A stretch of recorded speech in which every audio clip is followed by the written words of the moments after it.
तो today we are going to discuss about psoriasis. Psoriasis एक बहुत ही कॉमन स्किन कंसर्न है जो डे टू डे प्रैक्टिस में हमको, जब भी हम फील्ड पे जाते हैं तो बहुत सारे पेशेंट्स हमको मिलते हैं सोरियासिस के। तो इसको हम कैसे आइडेंटिफाई करेंगे, आइडेंटिफाई करने के बाद हमको उसको कैसे ट्रीट करना है, कैसे उनको क्या क्या मतलब लाइक गाइड करना है कि उसका डाइट पार्ट क्या रहेगा, ट्रीटमेंट कितने दिनों के लिए रहेगा, ये सारा डिटेल डिस्कशन हम नेक्स्ट स्लाइड में करने वाले हैं। तो सोरियासिस एक बहुत ही कॉमन स्किन कंसर्न है जिसको अगर हम प्रॉपरली डायग्नोज कर लेते हैं तो ये ट्रीटमेंट पार्ट बहुत इजी हो जाता है। इस प्रेजेंटेशन में हम कवर करेंगे कि ये कैसे वर्क करता है, इसका बेसिक प्रिंसिपल क्या है, ये क्यों होता है मोस्टली, और इसको हम कैसे क्योर कर सकते हैं, और डे टू डे रूटीन में इसकी वजह से जो डिस्कम्फर्ट होता है वो हम कैसे मैनेज कर सकते हैं, इसके बारे में हम डिटेल में डिस्कस करने वाले हैं। तो सबसे पहले हम बात करेंगे कि सोरियासिस क्या है। ये क्रॉनिक कंडीशन है। क्रॉनिक स्किन कंडीशन का मतलब ये होता है कि जो बहुत लंबे समय तक रहती है, यानी जैसे कि आज हुआ और कल डिसअपियर हो गया, ये इस तरीके का स्किन कंसर्न नहीं है। ये साइकिल्स में फ्लेयर अप होते रहता है। आपका कभी बिल्कुल स्किन नॉर्मल हो जाएगा, फिर कभी भी उसको वो आपका इम्यून सिस्टम अगर इफेक्टिव है तो वो कभी भी फ्लेयर अप हो सकता है। तो ये एक बहुत क्रॉनिक स्किन कंडीशन है। इसका बेसिक कॉज, एग्जैक्ट कॉज तो अभी तक डिटेक्ट नहीं हो पाया कि सोरियासिस होता क्यों है, बट जो बेसिक रीजन जो सामने आया वो ये है कि जब आपका इम्यून सिस्टम प्रॉपरली वर्क नहीं करता है और बहुत ज्यादा फास्ट वर्क करने लगता है तो इसकी वजह से ये कंडीशन होता है। और इसकी वजह से जो है आपका जो स्किन सेल्स है वो बहुत जल्दी सरफेस पे आने लगते हैं, बहुत जल्दी फास्ट स्किन सेल्स आपके बिल्डअप होते हैं, वो सरफेस पे आके इकट्ठा होने लगते हैं और इस तरीके का क्लस्टर बन जाता है जो आपको इस तरीके से विजिबल होता है। आप इमेजेस में देख सकते हैं एक सिल्वर स्केली स्किन आपको विजिबल है इस तरीके से।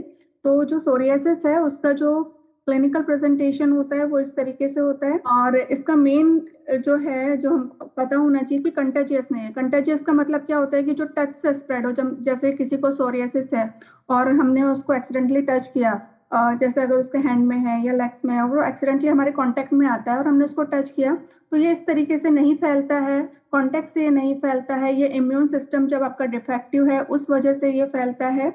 डे टू डे आपके अगर किसी कोई कांटेक्ट में आता है, उसको सोरियासिस है, आपने उसको टच कर लिया या उसका कुछ यूज कर लिया, तो उससे सोरियासिस स्प्रेड नहीं होता है। तो ये एक बहुत मिथ है कि लोगों में एक रहता है कि उसको वो स्किन कंसर्न है, हमने उसको टच कर लिया तो हमको भी ये प्रॉब्लम हो सकता है, बट ऐसा बिल्कुल भी नहीं है। ये नॉन कंटेजियस डिसीज है जो टच से स्प्रेड नहीं होता, ये छूने से नहीं फैलती है। तो ये एक ऐसा रैश नहीं है जो मोस्टली हम लोग को लगता है कि कॉन्टेक्ट से फैल रहा हो। ये नॉन कंटेजियस डिसीज है लेकिन क्रॉनिक है, लाइफ लॉन्ग कंडीशन है, लेकिन हम इसको अच्छे से मैनेज कर सकते हैं अगर प्रॉपरली ट्रीट किया तो। इसके जो फ्लेयर अप्स हैं, जो बीच बीच में इसको फ्लेयर अप होता है और स्किन कंडीशन बहुत वर्स हो जाती है, उसको हम कंट्रोल कर सकते हैं। तो उसके लिए हमको क्या करना है उसके बारे में हम बात करेंगे नेक्स्ट स्लाइड्स में। तो यहाँ पे आपको दो पिक्चर्स दिख रहा है, ये नॉर्मल स्किन है। नॉर्मल स्किन इस तरीके से दिखता है और जब आप सोरियासिस से अफेक्टेड रहते हैं तो स्किन इस तरीके से विजिबल होता है। इसमें आपको क्या डिफरेंस दिख रहा है, ये एकदम क्लीन है स्किन। यहाँ पे जो है जो सेल ग्रो होती है उसका जो बहुत डीप में ग्रो होती है सेल्स, जो सेल डैमेज होने के बाद जो रिन्यू होती है, नया सेल बनता है, वो बहुत डीपली सीटेड होता है। उसके अलावा उसके बाद में वो अराउंड 28 डेज में जो है डेड सेल्स आपके सरफेस पे आते हैं और सरफेस पे आने के बाद वो शेड ऑफ हो जाते हैं। और ये इतने इनविजिबल प्रोसेस होता है, इतना स्लो होता है कि आपको विजिबल नहीं होता। लेकिन सोरियासिस में अगर हम बात करें तो इसमें क्या होता है, आपका सेल्स जो है वो जल्दी जल्दी बनता है, इतना फास्ट बनता है कि वो 3 से 4 दिन में, जिसको ऑलमोस्ट नॉर्मल स्किन में 28 डेज लग रहा है, यहाँ पे 3 से 4 दिन में आपका जो सेल बना है नया सेल, वो 3 से 4 दिन में रिन्यू होकर के आपका सरफेस पे आ जाएगा। सरफेस पे जब 3 से 4 दिन में आने लगेगा तो बहुत सारा सेल्स इकट्ठा हो जाएगा और इकट्ठा होने के बाद वो क्लस्टर फॉर्म करेगा। तो वो क्लस्टर्स आपको इस तरीके से दिखेगा और वो डिस्क फॉर्मेशन प्रोसेस के through means layer by layer निकलना शुरू हो जाता है, क्योंकि वो कितने दिन तक आपका जमा रहेगा ना, तो उसको निकलना ही है। तो वो layer by layer shed off होना शुरू होगा, निकलना शुरू होगा, और उसकी वजह से जो है आपको इस तरीके का स्किन अपीयरेंस विजिबल होगा, क्योंकि स्किन जो है, स्किन सेल्स बहुत फास्ट बन रहे हैं, आपका इम्यून सिस्टम बहुत फास्ट वर्क कर रहा है। नॉर्मल कंडीशन में जो सेल्स हमारा 28 डेज में आपका सरफेस पे आना चाहिए, वो जस्ट 3 to 4 डेज में आपका सरफेस पे वो न्यू सेल्स आ रहा है और वो इकट्ठा होके क्लस्टर फॉर्म कर रहा है। तो वो इस तरीके का आपका अपीयरेंस रहेगा। तो आई थिंक ये पिक्चर्स आपको क्लियरली विजिबल है, आप इजीली आइडेंटिफाई कर सकते हैं नॉर्मल स्किन कैसे लुक होता है एंड सोरियासिस में स्किन का लुक किस तरीके से होता है। एक सिल्वर कलर का जो स्किन है वो दिखता है, और वो बहुत ज्यादा ईचिंग, इंटेंस ईचिंग उसमें रहता है, खुजली बहुत ज्यादा आपको होता है, अनकंट्रोलेबल ईचिंग रहेगा, कभी कभी ब्लीड्स भी होता है, कभी कभी क्रैक्स भी आते हैं स्किन में। तो इस तरीके का स्किन अपीयरेंस आपको दिखता है। इसके फैक्ट्स की अगर हम बात करें तो ये बेसिक ट्रुथ इसके ये है कि नॉन कंटाजियस है ये, हम किसी को टच से स्प्रेड नहीं होता है, हम किसी और से ये कांटेक्ट में आने से हमको ये नहीं फैलने वाला है। पुअर हाइजीन की वजह से भी नहीं होता है कि हम अगर हम सोचे कि हमने बहुत ज़्यादा वॉश कर रहे हैं हैंड्स एंड बहुत ज़्यादा वॉशिंग इसकी से भी ये क्योर होने वाला नहीं है। अगर आपको सोरियासिस हो गया है और आप उसको प्रॉपरली बार बार वॉश कर रहे हैं, उससे वो क्योर होने वाला नहीं है। तो पुअर हाइजीन की वजह से भी ये कंडीशन नहीं होती है। उसके अलावा लाइफ लॉन्ग कंडीशन है ये, एक बार आपको हो गया है तो काफी दिनों तक इसका लंबा ट्रीटमेंट चलता है, जस्ट 1 to 2 3 months में आप इसको क्योर नहीं कर सकते हैं। तो इसको मैनेज करने में काफी टाइम लगता है, तो पेशेंस होना बहुत जरूरी है। तो ये सारे फैक्ट्स आपके क्लियर होने चाहिए। नॉन कंटेजियस है, टच से स्प्रेड नहीं होगा, कॉन्टेक्ट से स्प्रेड नहीं होगा, पुअर हाइजीन की वजह से ये नहीं होता है, आपके डिफेक्टिव इम्यून सिस्टम की वजह से ये कंडीशन होती है। आपका इम्यून सिस्टम बहुत फास्ट वर्क करता है, इस कंडीशन में ये सोरियासिस आपको होता है। उसके अलावा ये बहुत इजीली फास्ट रिकवरी इसमें नहीं होती है, इसको क्योर करने में टाइम लगता है, तो पेशेंस होना बहुत जरूरी है। नेक्स्ट हम बात करेंगे टाइप्स ऑफ सोरियासिस। इसमें मल्टीपल टाइप्स हैं, like plaque psoriasis, gated psoriasis, inverse psoriasis, जो इस तरीके से विजिबल, इसका क्लिनिकल अपीयरेंस इस तरीके से रहता है, मल्टीपल रेड एरिथमास लाइक कंडीशन रहता है। इसमें गटेड सोरियासिस में इस तरीके से आपका क्लिनिकल अपीयरेंस रहेगा। प्लैक सोरियासिस में सिल्वरी स्केल इस तरीके से आपको विजिबल होंगे। ये बहुत ही सबसे कॉमन जो स्किन सोरियासिस का जो टाइप है वो है प्लैक सोरियासिस। आपको डे टू डे आप जब जाते हैं तो आपको इस तरीके के पेशेंट्स, ज्यादा नंबर ऑफ पेशेंट्स इस तरीके के देखने को मिलेंगे। उसके अलावा पस्ट्यूलर सोरियासिस भी है, जिसमें पस्ट्यूल्स आपके बनना शुरू हो जाते हैं, बट ये भी एक रेयरेस्ट फॉर्म है। उसके अलावा एरिथ्रोडर्मिक सोरियासिस भी एक फॉर्म है, जो इस तरीके से इसका क्लिनिकल अपीयरेंस होता है। बट जो मोस्ट कॉमन स्किन कंसर्न है, जो टाइप है, वो है प्लेक सोरियासिस, जो इस तरीके से विजिबल रहेगा, इस तरीके से उसका अपीयरेंस रहेगा। और इसमें सिल्वरी प्लेक्स, आपको सिल्वर कलर के प्लेक्स स्किन पे डिपॉजिटेड दिखेंगे। तो इस पिक्चर को आप अच्छे से देख सकते हैं कि ये इस तरीके का क्लिनिकल प्रेजेंटेशन आपको सोरियासिस का दिखता है। उसके अलावा कौन कौन से ट्रिगर्स हैं, कौन कौन से ऐसे फैक्टर्स हैं जिसकी वजह से आपके सोरियासिस के एपिसोड्स फ्लेयर अप होते हैं, यानी आपका स्किन कंडीशन एकदम नॉर्मल हो गया, लेकिन अगर क्या क्या हम ऐसा होता है हमारी लाइफस्टाइल में कि जिसकी वजह से ये जो एपिसोड्स हैं वो फ्लेयर अप हो सकते हैं। तो उसमें मोस्ट इम्पॉर्टेंट रीजन है स्ट्रेस।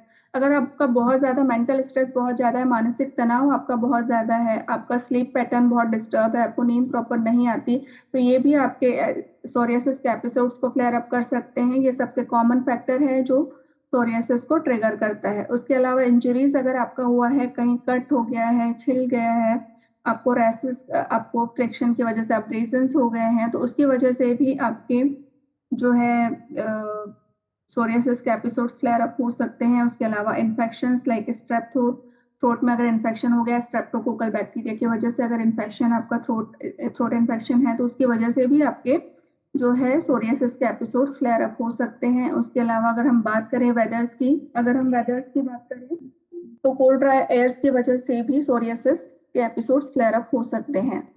अब बात करते हैं ट्रीटमेंट पार्ट की। अगर तो मोस्टली जो इसका ट्रीटमेंट पार्ट है उसमें होते हैं टॉपिकल्स, जो डॉक्टर्स, जब हम डॉक्टर को विजिट करते हैं तो वो टॉपिकल क्रीम्स जो एक्सटर्नली एप्लीकेशन होते हैं आपको लगाने के लिए दिए जाते हैं। इसमें ऑयल फॉर्म में या फिर क्रीम बेस में ऑइंटमेंट्स होते हैं जो आप डायरेक्टली स्किन पे अप्लाई कर सकते हैं। उसके अलावा इसमें फोटोथेरेपी भी पेशेंट को प्रोवाइड की जाती है। क्लोज चैम्बर्स होते हैं जिसमें यूवी लाइट से जो अफेक्टेड एरिया है उसको एक्सपोज किया जाता है। तो ये भी एक ट्रीटमेंट पार्ट होता है सोरियासिस का। उसके अलावा कुछ इंटरनल मेडिकेशंस, टैबलेट, पिल्स दिए जाते हैं जो स्किन में बहुत ज़्यादा ईचिंग हो रहा है उसको कंट्रोल करते हैं, डिस्कमिशन को कंट्रोल करते हैं। तो ये भी एक मोड है ट्रीटमेंट का। कुछ इंजेक्शंस भी प्रोवाइड किए जाते हैं फास्ट रिलीफ के लिए इन सीवियर केसेस। हमारा अल्टीमेट गोल होता है सोरियासिस के केसेस में जो स्किन ग्रोथ हो रहा है जो 28 डेज में होना चाहिए, जो सोरियासिस के केसेस में 3 से 4 दिन में न्यू स्किन सेल्स फॉर्म होना शुरू हो जाते हैं, तो उस स्किन ग्रोथ को स्लो करना हमारा मेन गोल होता है। और जो इन्फ्लेमेशन होता है उसकी वजह से रेडनेस होती है, जो प्लैक्स बनते हैं, उनको कंट्रोल करना हमारा मेन एम होता है ट्रीटमेंट का। तो ये हो गया आपका मोड ऑफ ट्रीटमेंट जो मोस्टली डॉक्टर्स प्रिस्क्राइब करते हैं। अब हम बात करेंगे कि इन आयुर्वेदा हम उसको कैसे क्योर कर सकते हैं। तो हमारा डेली टिप्स है जिससे हम सोरियासिस के सिम्टम्स मैनेज कर सकते हैं। उसमें मोस्ट इम्पॉर्टेंट है कि आपके स्किन को मॉइस्चराइज रखना है डेली। आपका ट्वाइस और थ्राइस दिन में 2 से 3 बार आप अपनी स्किन को मॉइस्चराइज कीजिए। उसके अलावा आपको वार्म बाथ लेना है, लेकिन बहुत ज़्यादा गर्म पानी यूज़ नहीं करना है, ल्यूक वार्म वाटर आपको यूज़ करना है। उसके अलावा आपको mild fragrance free soaps use करना है, बहुत ज़्यादा केमिकल बेस्ड सोप्स आपको यूज़ नहीं करने हैं। जैसे हमारे पास भी काफ़ी माइल्ड बेस्ड सोप्स DSC में अवेलेबल है, उसके बारे में हम बात करेंगे। तो ये आपको अवॉइड करना है। फ्रेग्रेंस फ्री आपको सोप्स यूज़ करना है, केमिकल फ्री सोप्स आपको यूज़ करना है अपने स्किन के लिए। और आपको अपने स्ट्रेस को लेवल को लो करने के लिए आपका जो स्लीप पैटर्न है वो बहुत टाइमिंग्स आपके प्रॉपर होने चाहिए, आपका साउंड स्लीप होना चाहिए। तो आपको स्ट्रेस फैक्टर को मेंटेन करना है। उसके अलावा मॉइस्चराइज करना है, आपके स्किन को रिपीटेडली मॉइस्चराइज करना है। आपको ल्यूकवार्म वाटर बाथ आप ले सकते हैं, इससे भी आपको काफ़ी रिलीफ मिलता है। और फ्रेग्रेंस फ्री केमिकल फ्री आपको सोप्स यूज़ करने हैं वॉश के लिए। अगर हम बात करें आयुर्वेदा में, तो आयुर्वेदा में मोस्टली हम इसको जो है क्रॉनिक स्किन कंडीशन कंसिडर किया गया है, जिसको कुष्ठा भी हम बोलते हैं इन आयुर्वेदा। तो इसको हम इन आयुर्वेदा कैसे ट्रीट कर सकते हैं, तो हमारा जो मेन फोकस होता है वो प्योरीफाई करना होता है ब्लड को, जिसको बोलते हैं रक्त शोधना, जिसमें हम ब्लड को प्योरीफाई करते हैं। उसके लिए हमारे पास काफ़ी अच्छे इंग्रेडिएंट हैं जिसके बारे में हम नेक्स्ट स्लाइड्स में बात करेंगे। और इसमें हम जो हमारा वात एंड कफ दोष है जो बहुत ज़्यादा एग्रावेटेड फॉर्म में होते हैं इन सोरियासिस, तो उसको हमको बैलेंस करना है। तो हमारा मेन फोकस होगा ब्लड प्यूरिफिकेशन प्लस जो वात एंड कफ दोषेस हैं उनको बैलेंस करना है। और जितने भी मेटाबॉलिक टॉक्सिन्स एक्सेस में बन रहे हैं उनको बॉडी से रिमूव करना है। तो इसके लिए हमारे पास इन धन्वंतरी हेल्थ केयर कौन कौन से प्रोडक्ट्स अवेलेबल हैं और वो कैसे वर्क करते हैं, इसके बारे में हम डीप में बात करेंगे इन डिटेल। तो हमारे पास अवेलेबल है डर्मोस्किन सिरप्स एंड कैप्सूल फॉर्म में भी है।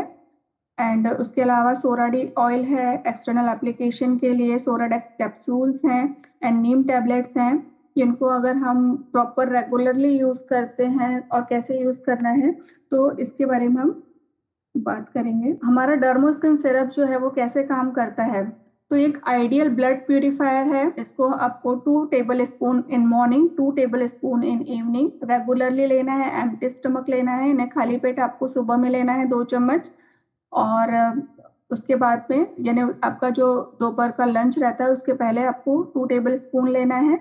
और इन इवनिंग आवर्स में आप 2 टेबल स्पून ले सकते हैं, क्योंकि उस वक्त ऑलमोस्ट हमारा पेट खाली होता है, तो इसके इफेक्ट्स काफ़ी अच्छे आते हैं। ये ब्लड प्यूरिफिकेशन का काम करेगा, रेडनेस को कम करेगा, और उसके अलावा जो ईचिंग है उसको कम करेगा। उसकी वजह से जितने भी जो सिल्वर स्किन है, प्लैक्स बन गए हैं, उनको कम करेगा। उसके अलावा जो स्किन बहुत फास्ट फॉर्म हो रहा है, जो सेल रिन्यू हो रहा है, उसको जो प्रोसेस है उसको कंट्रोल करेगा। और उसमें हाइपर पिगमेंटेशन में भी ये काफ़ी अच्छा वर्क प्ले करता है। और ऑल टाइप एलर्जिक डर्मेटाइटिस में भी इसके काफ़ी अच्छे रिजल्ट्स हैं। जो मैंने एक्जिमा का सेशन लिया था उसमें बताया था कि डर्मोस्किन सिरप्स के भी काफ़ी अच्छे रिजल्ट्स हैं। तो ये आपके स्किन को नरिशमेंट प्रोवाइड करता है और स्किन को हेल्दी बनाए रखता है। इस तरीके से ये जो सोरियासिस में काफ़ी इफेक्टिव है। तो जैसे हमने बताया था कि हमारा मेन टारगेट होता है ब्लड प्यूरिफिकेशन का, जो ट्रीटमेंट पार्ट है उसमें ब्लड प्यूरिफिकेशन एक हमारा गोल होता है। तो Dermoskin syrup as a blood purifier work करेगा। इसमें टैबलेट फॉर्म भी है, हम साथ में टैबलेट फॉर्म भी यूज़ कर सकते हैं। 1 tablet morning and 1 capsules in evening before meal. Similarly रहेगा, आपको बिफोर मील खाना खाने से पहले ये टैबलेट्स देनी है। और BD में रहेगा, मॉर्निंग में 1 टैबलेट, इवनिंग में 1 टैबलेट। नेक्स्ट है नीम टैबलेट। जैसे कि हमको पता है नीम एक एज ए एंटीबायोटिक काम करता है, इसका बॉटनिकल नेम है एजाट्रैक्टिका इंडिका, जिसको हम निम्ब के नाम से भी मतलब पॉपुलर है। ये एक एज अ लाइक एंटीबायोटिक काम करता है और स्किन कंडीशंस को मैनेज करने में काफ़ी अच्छा रोल प्ले करता है। और जैसे सोरियासिस लाइक कंडीशन में ये काफ़ी अच्छे रिजल्ट्स इसके मिले हैं। और अगर हम बात करें तो ये ऐसे एंटीबायोटिक लाइक कहीं भी इन्फेक्शन हुआ तो उसको फास्ट कंट्रोल करने का काम करता है। उसके अलावा पित्त कफ दोष जो इम्बैलेंस हो गए हैं उसको ये प्रॉपरली बैलेंस करेगा, तो उसकी वजह और ब्लड प्यूरिफिकेशन में भी काफी अच्छा रोल प्ले करता है। तो इस तरीके से जैसे मैंने बताया था कि हमारा मेन फोकस होता है ब्लड प्यूरिफिकेशन पे। उसके अलावा हमारा जो पित्त एंड कफ दोष है जो अनबैलेंस्ड हो गया है उसको बैलेंस करने का ये काम करेगा। इस तरीके से ये हेल्दी स्किन प्रोवाइड करेगा और सोरियासिस को कंट्रोल करने में काफी अच्छा रोल प्ले करता है। अगर हम डोजेस की बात करें तो इसका एक टैबलेट मॉर्निंग में लेना है एंड एक टैबलेट इवनिंग में लेना है। एज इट इज जैसे मैंने बताया बिफोर मील ही ये टैबलेट्स रहेंगे। अगर आपको अच्छे रिजल्ट्स चाहिए तो आपको बिफोर मील खाना खाने से पहले एम्प्टी स्टमक ये टैबलेट्स लेने हैं। अगर हम बात करें हम जो प्रोडक्ट्स यूज कर रहे हैं, जो मेडिसिन यूज कर रहे हैं, उसके जो मेन इंग्रेडिएंट के बारे में बात करें कि उनमें क्या क्या यूज किया गया है, तो ये जो कंटेंट है लाइक कोकोनट ऑयल है, इंद्रजव है, अनंत मूल है, बावची है, पोटास है, मंजिस्टा है, कालमेघ है, नीम है, लोथरा है, श्वेत चंदन इसमें यूज किया हुआ है, कड़ू इसमें यूज किया हुआ है, हरिद्रा इसमें यूज किया हुआ है, शुद्ध गंधक इसमें यूज किया हुआ है एंड सुगंध वाला। ये सारे इंग्रेडिएंट्स हमने जिन सिरप्स एंड टैबलेट्स की बात की है उसमें यूज किए गए हैं।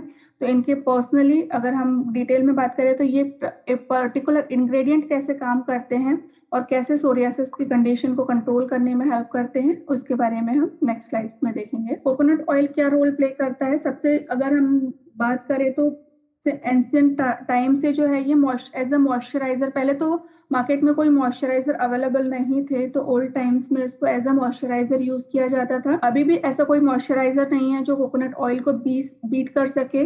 इसकी मॉइस्चराइजिंग प्रॉपर्टी सबसे बेस्ट होती है। ये skin barrier supports, skin barrier मैंने बताया था कि जो यूवी रेसेस होती है वो हमारे स्किन को हार्म ना कर सके, उसके लिए हमारा स्किन पे जो सुपरफिशियल लेयर्स है वहाँ पे स्किन बैरियर्स होते हैं जो एक छाते का काम करते हैं जिससे हमारा स्किन डैमेज नहीं होता। तो ये स्किन बैरियर्स को हेल्दी करने का हेल्दी रखता है। उसके अलावा मॉइस्चराइजिंग प्रॉपर्टीज का काफी स्ट्रॉन्ग है। तो सोरियासिस में क्या होता है, स्किन आपका बहुत ड्राई हो जाता है, स्केली हो जाता है, बहुत ज्यादा स्किन निकलना शुरू हो जाता है। तो अगर आपका स्किन मॉइस्चर रहेगा तो लेयर्स निकलेंगे नहीं। उसके अलावा इचिंग कंट्रोल में रहेगा। तो इसकी ये सारी प्रॉपर्टीज है। डीपली मॉइस्चराइज करेगा, ड्राई फ्लेकी स्किन को नॉर्मल हेल्दी स्किन में कन्वर्ट करता है, रफ स्किन पैचेस को ट्रीट करने में ये हेल्प करेगा और जो स्किन नेचुरल प्रोटेक्टिव बैरियर्स हैं उनको उनकी हेल्प को मेंटेन करता है। उसके अलावा अगर मॉइस्चर लॉस हो गया है जिसकी वजह से स्किन ड्राई हो रहा है तो आपके सोरियासिस के एपिसोड्स फ्लेयर अप हो सकते हैं। तो स्किन के मॉइस्चर्स को मेंटेन करता है और ओवरऑल स्किन को कंफर्ट प्रोवाइड करता है और इचिंग को भी कंट्रोल करने में काफी अच्छा रोल प्ले करता है। नेक्स्ट है इंद्रजव। इसको इसका जो मेन प्रॉपर्टी अगर हम देखें तो स्किन सूदिंग हर्ब है, एक सूदिंग इफेक्ट प्रोवाइड करता है। और जैसे मैंने बताया था कि बहुत ही अनकंफर्टेबल कंडीशन होता है सोरियासिस, उसमें बर्निंग रहेगा, बहुत ज्यादा बर्निंग सेंसेशन रहेगा, बहुत ज्यादा इचिंग रहता है, इवन आप प्रॉपरली सो भी नहीं पाते हैं। तो ये जो हमारा कंटेंट है इंद्रजव, ये कैसे काम करता है, ये एक सूदिंग इफेक्ट प्रोवाइड करेगा, इरिटेटेड जो स्किन है उसको कूल डाउन करेगा और स्किन को एक ओवरऑल स्किन कंफर्ट प्रोवाइड करेगा और स्किन की हेल्थ को मेंटेन करता है, स्किन बैरियर्स को भी मेंटेन करने में ये काफी अच्छा रोल प्ले करता है। अनंत मूल की अगर हम बात करें तो ये काफी इंपॉर्टेंट कंडीशन है। ये एक कूलिंग इफेक्ट प्रोवाइड करेगा और जैसे बर्निंग बहुत ज्यादा रहता है सोरियासिस की कंडीशन में, स्किन में क्रैक्स रहते हैं, बर्निंग रहता है, रेडनेस रहता है, तो उसको ये काम करेगा, कूल करेगा जिससे आपको एक अच्छा डीप स्लीप आ सके। तो ये काफी इंपॉर्टेंट कंटेंट है, सोरियासिस में काफी अच्छा रोल प्ले करता है। और उसके अलावा ये हाइड्रेशन में भी काफी अच्छा रोल प्ले करता है, स्किन हाइड्रेशन में काफी हेल्पफुल है, स्किन को सॉफ्ट और मॉइस्ट बनाने में भी ये काफी अच्छा रोल प्ले करता है। तो ओवरऑल इसका जो मेन प्रॉपर्टी है वो है कूलिंग और उससे जो है बर्निंग को कंट्रोल करने में ये हेल्प करेगा, रेडनेस को भी ये कंट्रोल करेगा। नेक्स्ट कंटेंट की अगर हम बात करें तो वो है बाउची। बाउची एक बहुत ही ट्रेडिशनल हर्ब है जो बहुत ही लाइक हम ओल्ड टाइम से यूज हो रहा है मेडिसिन में और ये काफ़ी इम्पोर्टेंट इंग्रेडिएंट है। इसका जो मेन फंक्शन है वो है रिन्यूअल प्रोसेस को, नेचुरल रिन्यूअल प्रोसेस को मेंटेन करता है। जो फास्ट रिन्यू हो रहा है न्यू सेल्स उसको कंट्रोल करेगा। तो उसकी वजह से जो है आपका जो 28 डेज का जो साइकिल होता था, जो 3-4 दिन में आपका स्किन पे जो है न्यू सेल्स जमा हो रहे थे और क्लस्टर फॉर्म कर रहे थे, तो ये उसको कंट्रोल करने का काम करेगा। तो स्किन जो है आपका जो स्केलिंग है वो धीरे धीरे कम हो जाएगा, और स्केलिंग कम होगा तो आपका स्किन नॉर्मल स्किन की तरह विजिबल रहेगा। तो ये ओवरऑल स्किन वेलनेस को सपोर्ट करता है। और उसके अलावा जो स्किन ग्रोथ साइकिल है उसको नॉर्मलाइज करने में काफी अच्छा रोल प्ले करता है। फुटेज जो है एक इम्पॉर्टेंट इंग्रेडिएंट है जो हमने यूज किया हुआ है हमारे प्रोडक्ट्स में। ये क्या काम करेगा? स्किन को प्रोटेक्ट करेगा, स्किन को कंफर्ट प्रोवाइड करेगा, इरिटेशन को कम करने का काम करेगा, रेडनेस को कम करने का काम करेगा, इन्फ्लेमेशन जो है जिसकी वजह से बहुत ज़्यादा ईचिंग हो रहा है और रेडनेस है उसको ये कंट्रोल करेगा। और इस तरीके से ये हेल्दी स्किन प्रोवाइड करेगा। और काफ़ी इम्पोर्टेंट कंटेंट है जो DSC प्रोडक्ट्स में यूज हुआ है। उसके अलावा मंजिस्टा की अगर हम बात करें तो ये भी काफी इंपॉर्टेंट रोल प्ले करता है। ये स्किन टोन को, हेल्दी स्किन टोन को सपोर्ट करता है। मेलास्मा में मैंने इसके बारे में बताया था कि ये काफी इंपॉर्टेंट इंग्रेडिएंट है जो हमारा पिगमेंटेशन को कवर अप करने में काम करता है। तो इसका जो मेन फंक्शन है वो even looking skin tone, like इसमें जैसे रेडनेस और एरिथमा दिखता है ना, तो उसको ये कंट्रोल करने का काम करेगा। तो आपका जो विजिबल है स्किन जो है नॉर्मल विजिबल होगा। ये स्किन टोन को, अनइवन जो स्किन टोन है उसको नॉर्मलाइज करने का काम करता है। उसके अलावा स्किन को ये नरिशमेंट प्रोवाइड करता है। उसके अलावा आपका जो स्किन है उसको एक हेल्दी लुक प्रोवाइड करेगा। और जो उसकी वजह से जो डिस्कलरेशन हो गया आपका सोरियासिस तो क्लियर हो जाता है, उसके बाद उसके कुछ दाग रह जाते हैं तो उनको क्लियर अप करने में ये काफी इंपॉर्टेंट रोल प्ले करता है manjistha. Then next important content है कालमेग। कालमेग जैसे हम जानते हैं कि ब्लड प्यूरिफिकेशन में बहुत ही इंपॉर्टेंट रोल प्ले करता है।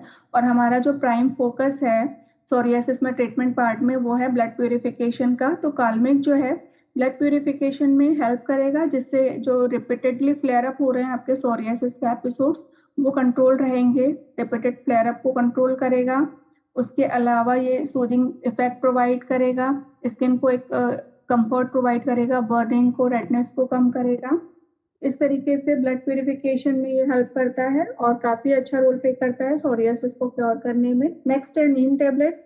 नीम टेबलेट जैसे मैंने बताया था कि एज ए एंटीबायोटिक ये काफी अच्छा रोल प्ले करते हैं और इन्फेक्शन को कंट्रोल करने का काम करेगा। उसके अलावा स्किन को अगर इरिटेटेड है तो उसको एक सूदिंग इफेक्ट प्रोवाइड करेगा, बैक्टीरिया को किल करने का काम करेगा और एक हेल्दी स्किन मेंटेन करने में काफी अच्छा रोल प्ले करता है। देन नेक्स्ट है लोधरा।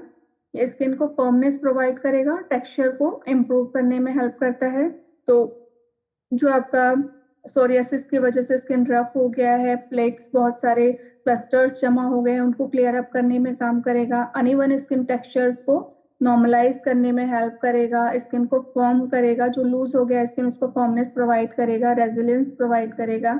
उसके अलावा स्किन की रफनेस को नॉर्मलाइज करेगा और जो क्लस्टर्स हैं उनको क्लियर अप करने का काम करेगा। इस तरीके से ये हेल्दी स्किन को प्रमोट करते हैं और काफी इंपॉर्टेंट कंटेंट है इन आयुर्वेदा। इन स्किन कंसर्न्स में, स्किन डिजीजेस में काफी अच्छा रोल प्ले करता है।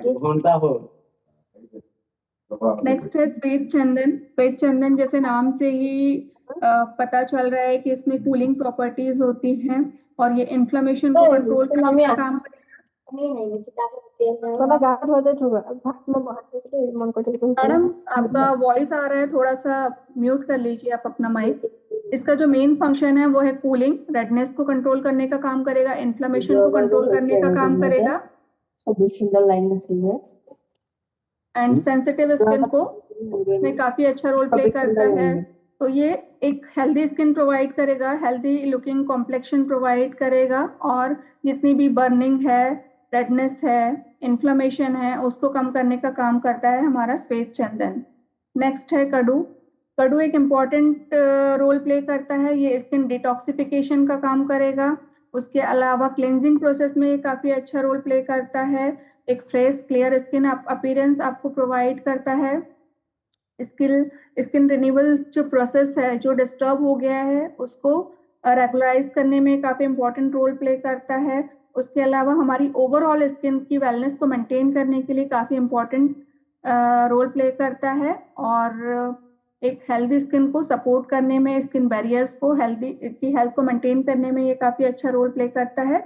इसका जो बेसिक फंक्शन है वो डिटॉक्सिफिकेशन का है, यानी जितने भी टॉक्सिन्स डिपॉजिट हैं उनको क्लियर अप करने का काम करता है। हरिद्रा एंटी इन्फ्लेमेटरी प्रॉपर्टी होती है हल्दी जिसको हम बोलते हैं। अगर पहले से ही एंशिएंट टाइम से यूज होता आ रहा है इन आयुर्वेदा, तो कहीं भी अगर पहले हमारा कट बर्न हो जाता था तो ओल्ड टाइम से हम इसको इवन फ्रूट फॉर्म में भी हम उसको हल्दी अप्लाई कर लेते हैं कि जल्दी से हीलिंग को ये प्रमोट करता है, जल्दी से लाइक हीलिंग प्रोसेस को ये फास्ट करता है। इसका जो मेन फंक्शन है वो anti inflammatory plus defence, skin defence का है। एंड उसके अलावा एक रेडियंस प्रोवाइड करता है स्किन को, एक ग्लो भी प्रोवाइड करता है। तो ये एनवायरमेंटल स्ट्रेस से स्किन को प्रोटेक्ट करेगा, एक ब्राइटर हेल्थियर कॉम्प्लेक्शन आपको प्रोवाइड करता है, स्किन अपीयरेंस को ये इम्प्रूव करता है। उसके अलावा इसके एंटी इन्फ्लेमेटरी प्रॉपर्टीज जो हैं उसमें आपका जो है रेडनेस को कम करेगा, बर्निंग को कम करेगा, और उसके अलावा जितने भी इन्फ्लेमेशन के साइंस है उनको क्लियर अप करने का काम करेगा और एक हेल्दी स्किन आपको प्रोवाइड करेगा। शुद्ध गंधक जो है इसके जो काम है, मेन जो फंक्शन है वो स्किन प्यूरिफिकेशन का है एंड रिन्यूअल का है। हमारा जो बेसिक इसमें जो सोरियासिस में जो प्रॉब्लम था वो था जो आपका स्किन रिन्यूअल साइकिल है वो बहुत ज्यादा फास्ट हो जाता है, तो इस साइकिल को ये नॉर्मलाइज करने का काम करता है। उसके अलावा ब्लड प्यूरिफिकेशन में भी ये हेल्प करता है जिसकी वजह से ईचिंग आपका कंट्रोल रहेगा। उसके अलावा रेडनेस एंड बर्निंग को भी ये कवर अप करेगा एंड आपका skin cell renewal process normal रहेगा। तो जितने भी क्लस्टर्स और आपका सरफेस पे सिल्वर स्केल्स जमा हो रहे हैं वो डिपोजिशन को ये क्लियर अप करने में हेल्प करेगा और आपको smoother and healthy looking skin ये प्रोवाइड करेगा। ओवरऑल स्किन हाइजीन को मेंटेन करने में ये इंग्रेडिएंट काफी अच्छा रोल प्ले करता है। तो इसका जो बेसिक फंक्शन है वो skin purification and skin cell renewal को के जो साइकिल है उसको रेगुलराइज करने में ये काफी अच्छा रोल प्ले करता है। हमारा एक लास्ट कंटेंट है सुगंध वाला। इसका जो बेसिक फंक्शन है वो सॉफ्टनेस प्रोवाइड करता है, मॉइस्चराइज करता है स्किन को। तो उस तरीके से आपकी जितना भी ड्राइनेस आ गया है स्किन में और सोरियासिस में जो रफनेस आ जाता है स्किन में उसको क्लियर करने का काम करेगा। उसके अलावा स्किन को एक कंफर्ट प्रोवाइड करेगा, बर्निंग को कम करेगा, ईचिंग को कम करेगा, स्किन को एक सूदिंग इफेक्ट प्रोवाइड करेगा। उसके अलावा नरिशमेंट प्रोवाइड करता है स्किन को और रिफ्रेशमेंट का काम करता है। जो आपका स्किन डैमेज हो गया है उसको नॉर्मलाइज करने का ये काम करता है। अगर हम बात करें विजिबल रिजल्ट्स की तो यहाँ पे आप देख सकते हैं इस तरीके का ये जो अपीयरेंस था। अगर हम जो हमारा ट्रीटमेंट पार्ट जो अभी हमने डिस्कस किया, अगर हम ये ट्रीटमेंट पार्ट जस्ट मैंने बताया था कि क्रॉनिक कंडीशन है तो 1 या 2 महीने में ये ट्रीटमेंट पॉसिबल नहीं है। इसके लिए हमको एटलीस्ट मिनिमम 6 मंथ से 12 मंथ के बीच में इसका ट्रीटमेंट आपको रेकमेंड करना है अपने क्लाइंट को, अपने कस्टमर को, ताकि उसको प्रॉपर रिजल्ट मिल सके। और उसके बाद भी अगर फ्लेयर अप होते हैं, एक बार क्योर हो गया लेकिन इन फ्यूचर उसको कभी फ्लेयर अप होता है तो उसको फिर से मेडिसिन स्टार्ट करना है और मेडिसिन का कोर्स उसको कंप्लीट करना है। इनिशियल स्टेज में रिलीफ मिलने पे, आराम मिलने पे उसको इनिशियली एकदम से दवाइयां बंद नहीं करनी है, उसको दवाइयों का पूरा कोर्स देना है और उसके बाद उसका बीच बीच में फॉलोअप लेना बहुत इंपॉर्टेंट है। तो आप देख सकते हैं बहुत अच्छे बिफोर एंड आफ्टर रिजल्ट्स आपको इसमें विजिबल हैं। ये देखिए इसमें इस तरीके का कंडीशन था जो अगर प्रॉपरली 6 to 12 मंथ मेडिसिन का कोर्स कंप्लीट किया है उसके बाद इस तरीके के रिजल्ट्स विजिबल हैं। तो आपको मेडिसिन का कोर्स प्रॉपरली आपको एडवाइस करना है। उसके अलावा लाइफस्टाइल में क्या चेंजेस करना है, डाइटरी मतलब रेस्ट्रिक्शंस क्या रहेंगे, ये सारी चीजें गाइड करनी है आपको प्रॉपर अपने क्लाइंट को। तो वो भी आप काफी अच्छे रिजल्ट इसमें अचीव कर सकते हैं। ये हैं बिफोर आफ्टर रिजल्ट्स जो क्लियरली विजिबल हैं और 6 से 12 मंथ के रेगुलर कोर्स के बाद ये रिजल्ट्स अचीव हुए हैं। तो आपको भी अपने कंज्यूमर्स को, क्लाइंट्स को प्रॉपर कोर्स के बारे में गाइड करना है। उनको बीच में मेडिसिन को वो ड्रॉप नहीं करेंगे और उनको मेडिसिन का कोर्स पूरा कंप्लीट करना है। तो ये था आज का सेशन जो आई थिंक आपको अच्छे से समझ में आया होगा